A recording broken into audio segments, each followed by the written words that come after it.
C'est un séisme contenu dans des centaines de pages. Deux fuites de documents exceptionnels. D'un côté, une base de données vraisemblablement téléchargée depuis le serveur central de la CENI, la commission électorale. De l'autre, des documents de compilation de la CENCO, la conférence épiscopale. Toutes les données convergent. Et si elles disent vrai, le vainqueur de l'élection présidentielle n'est pas Félix Tshisekedi.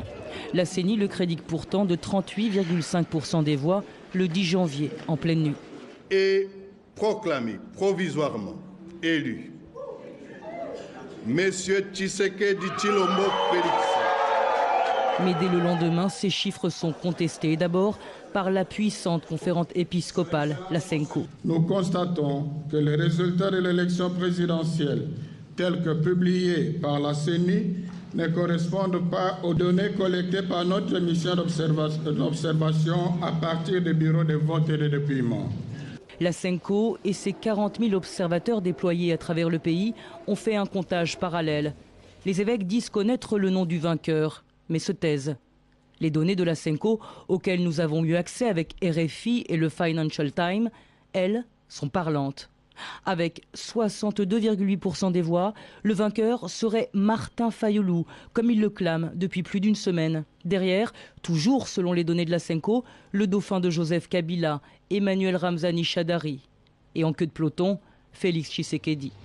La compilation de la CENCO ne porte que sur 42,92% des suffrages, mais elle est représentative, selon cet expert. La CENCO a utilisé deux types de technologies.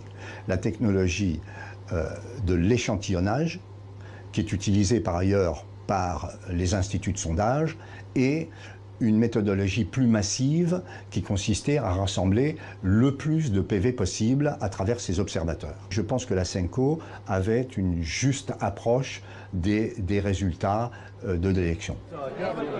Comparons désormais les données de la CENCO aux 2000 pages attribuées à la CENI et qui portent sur 87% des suffrages exprimés.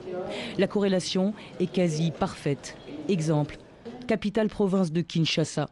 Selon ces documents, la CENI créditerait Martin Fayulu de plus de 73% des voix. Même scénario pour l'Ituri, 85% pour Martin Fayulu selon les données attribuées à la CENI, 82% selon les documents de la CENCO.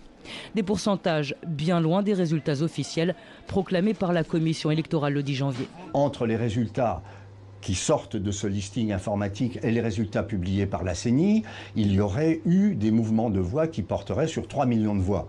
Donc ça veut dire qu'ils ont bougé des voix pour publier des résultats qui n'étaient pas ceux qui venaient de leur machine. Il y a eu fraude selon vous? Apparemment oui.